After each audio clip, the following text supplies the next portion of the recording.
Lui, qui s'est assis, il s'est pris pour le bourreau des fils de Dieu. Il s'est pris pour le tortureur des fils de Dieu. Il s'est pris pour celui-là qui portait la chicotte des fils de Dieu. Pilate n'a pas compris qu'on ne corrige pas les fils de Dieu. Quand tu prends l'engagement d'entrer en guerre contre les fils de Dieu, souviens-toi que nous avons un Père qui défend ses enfants. Je vous assure, bien-aimés, la Bible dit qu'on ne touche pas à la prunelle de l'œil de Dieu. Vous qui passez le temps à toucher à la prunelle de l'œil de Dieu, aux hommes de Dieu, qui sont aimés de l'Éternel, qui sont aimés de justice, de vérité, de grandeur. Oui, faisons attention. Vous qui vous prenez pour des Pilates de cette saison, le jugement de Dieu s'abattra sur vous si vous ne vous repentez pas. Pilate avait commencé à torturer. Pilate étant dans un système où il se prenait pour le maître, il se prenait pour celui qui avait tous les pouvoirs. Et c'est ça aujourd'hui dans cette génération. Nous voyons des gens orgueilleux. Ils croient que pour que les autres mangent, il faut lécher les bottes. Ils pensent que pour que les autres puissent s'épanouir, il faut les faire des révérences. Il faut les vénérer. Je dis mensonge. Je dis que mensonge. Tu connaîtras le jugement de Dieu. Toi qui te prends pour Pilate, en cette fin d'année, Dieu te donne la possibilité de te repentir. La Bible me dit ce soir, ne pense pas que ce qui s'est arrivé dans les autres nations, dans les autres pays, ne t'arrivera pas. Le moment viendra où vous qui insultez, qui méprisez, qui écrasez, qui chiffonnez les autres, vous serez malmenés, vous serez dans la honte, vous serez dans l'humiliation, parce que vous n'avez pas su respecter le droit du pauvre, le droit de l'orphelin, le droit de l'indigent. Vous avez écrasé les pauvres, vous avez écrasé la veuve et l'orphelin. Comment pensez-vous que vous allez dormir? Comment pensez-vous que vous allez entrer dans le royaume des cieux? Je vous assure, bien-aimés, vous n'entrez pas dans le royaume des cieux, mais vous connaissez l'affaire. L'affaire, là où il y a les temps ardents de feu, les temps ardents de feu, là où les asticots dévoreront votre chair. La Bible dit, les hommes méchants, les hommes pervers, ils se sont jetés dans les temps ardents de feu. Les asticots vont les ronger, même dans le feu. C'est ça l'écriture. Je sais aujourd'hui que parce que vous êtes en train de savourer l'argent volé, la délai, l'argent que vous avez escroqué, et vous ne baissez pas le jugement de l'Éternel.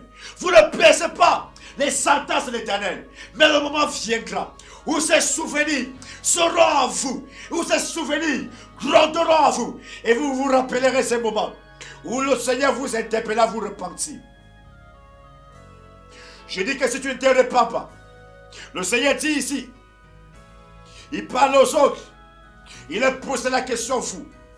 Est-ce que vous pensez que ce qui arrive aux autres ne va pas vous arriver? Il posait la question aux enfants d'Israël.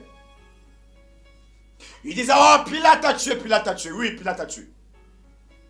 Et le Seigneur leur disait, est-ce que vous pensez que vous êtes meilleur? Je pense à toi je parle à toi qui me regarde ce soir. Est-ce que tu es meilleur que les autres femmes qui ont été lapidées, qui ont été violées là-bas dans les régions en guerre? Est-ce que tu crois que tu es plus meilleur que ces personnes qui dorment dans les brousses, qui sont exilées loin de leur terre natale? Est-ce que tu crois que tu es plus meilleur qu'eux? C'est la question que le Seigneur te pose ce soir. C'est la question que le Seigneur te pose. Le Seigneur te demande de prendre des décisions fortes. La fin d'année est marquée par des engagements forts, car des vrais engagements, des engagements intéressants, des engagements qui nous amèneront à changer notre lendemain. Est-ce que tu es prêt à te poser les véritables questions, à prendre des engagements? Une décision ferme, c'est de respecter ton prochain comme toi-même. c'est de respecter ton prochain. Je vois des gens aujourd'hui, il faut les voir orgueilleux comme tout. Le simple fait qu'ils ont un poste de responsabilité, ils écrasent, ils insultent leurs frères, ils méprisent les autres, ils chiffonnent les autres qui les traitent comme des torchons. Il faut voir ces personnes procéder comme tout, remplis des démons et tout le reste. Ils osent se pavaner devant les élus de Dieu et les malmener. Je dis, c'est assez, c'est assez. Il est temps que les choses changent et que les fils de Dieu reprennent le pouvoir. Et le temps vient où les fils de Dieu prendront la parole. Oui, c'est parce que ces fils de Dieu eux-mêmes se négligent. Eux-mêmes se laissent malmener par n'importe quoi. On n'insulte pas un fils de Dieu. On n'insulte pas un élu de l'Éternel. Les gens parlent sans façon aux hommes de Dieu. Ils parlent sans respect, sans révérence. Mais qu'est-ce qui vous prend d'insulter les envoyés de l'Éternel? Qu'est-ce qui vous prend d'écraser la veuve et l'orphelin? Dieu est le Père des orphelins. Je vous rappelle que Dieu est le Père des orphelins. Et celui qui prend soin du fils de quelqu'un, son père saura lui rembourser cela au centuple. Dieu est le Père des orphelins. Il est le mari des veuves. Quand il y a une veuve auprès de toi, son mari c'est Jésus. Son mari c'est l'Éternel des armées. Mais au lieu de les respecter, vous les insultez. Vous arrachez ce qu'ils ont pour vivre. C'est ça que vous prenez. Vous prenez la nourriture des enfants. Ce qui peut acheter un sac de riz à une famille à cause de l'égoïsme, de la méchanceté. Vous vous accaparez des biens. Vous vous accaparez. Vous vous accaparez parce que votre conscience est morte. Mais le temps viendra. Le jour viendra. Si tu ne prends pas une décision, où le jugement de Dieu s'abattra sur toi. Pas seulement sur toi, mais sur toute ta maison. Le jugement de Dieu s'abattra. Tu verras tomber devant tes yeux les gens que tu aimes. Tu verras écraser les gens que tu aimes. Juste parce que tu n'as pas respecté les principes de la voix, des voies de l'Éternel. Juste parce que tu n'as pas honoré le Dieu saint et véritable. Je vous assure, bien-aimés, restons, oui, prenons des engagements fermes. Asseyons-nous dans les voies de Dieu. Soumettons-nous à l'Éternel. Dieu attend que tu prennes une décision. Toi qui m'écoutes ce soir, nous sommes à une saison où les hommes et les femmes doivent prendre une décision.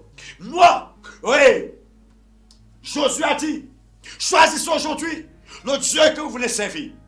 Mais sachez, moi et ma maison, nous servirons l'Éternel. Mais moi je vous dis, mes yeux le serviront. Ma bouche servira l'Éternel. Mon cœur, mon âme, mon esprit. C'est vrai, il y a des moments où je peux être faible. Mais je vous assure, je servirai l'Éternel. Oui, tant est que la décision des fils de Dieu.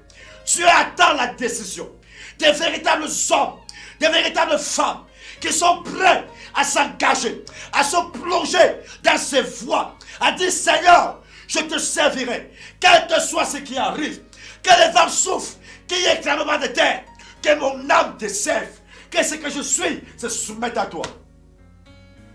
Où sont ces personnes qui sont prêtes à prendre cette décision? Le Tout-Puissant attend que tu prennes une décision. Prends une décision. Dieu attend, bien-aimé, avant la fin de l'année. Tu dois prendre une décision. C'est maintenant qu'il faut la prendre. C'est maintenant qu'il faut choisir. Ou c'est le diable, ou c'est Dieu. Ou c'est l'argent que tu veux servir, ou c'est l'Éternel des armées. Ou c'est le sexe que tu veux servir.